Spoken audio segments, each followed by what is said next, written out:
உங்கள் விஜய் உங்கள் விஜய் உங்கள் விஜய் வருகிறார், உங்கள் விஜய் உங்கள் விஜய் கொலைதான் பண்ணுவார், என்னோடு வந்தால் பெண்கள் தற்கொலை செய்து கொள்ள வேண்டும். உங்கள் விஜய் கொலைதான் பண்ணுவான், உங்கள் விஜய் கொலைதான் பண்ணுவான். பாட்டி உனக்கு தூத்துக்குடி மாவட்ட செயலாளர் பொறுப்பு கொடுக்குறேன்னு சொல்லி பல லட்சக்கணக்கில் பணம் வாங்கிட்டான். யாருன்னு கேட்டா அந்த கட்சியினுடைய பொதுச் செயலாளர், ஒரு புறம்போக்கு. தர்ணா பண்ணி அப்புறம் உள்ள ஓடிட்டான். விஜய் பயந்துன்னு ஓடிட்டான். தொடர்நடிகை தானே.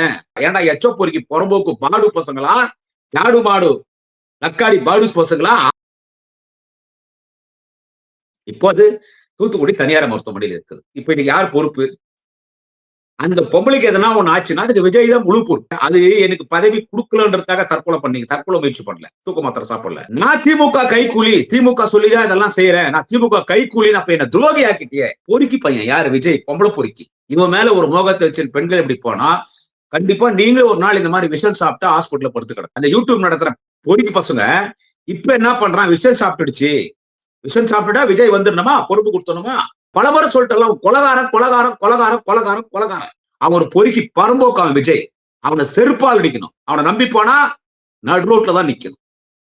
வெத்து வெட்டா போயிடணும். அதனால நான் தமிழக வெத்து வெட்டு கழகம் சொல்றேன். வெத்து வெட்டா போயிடணும்.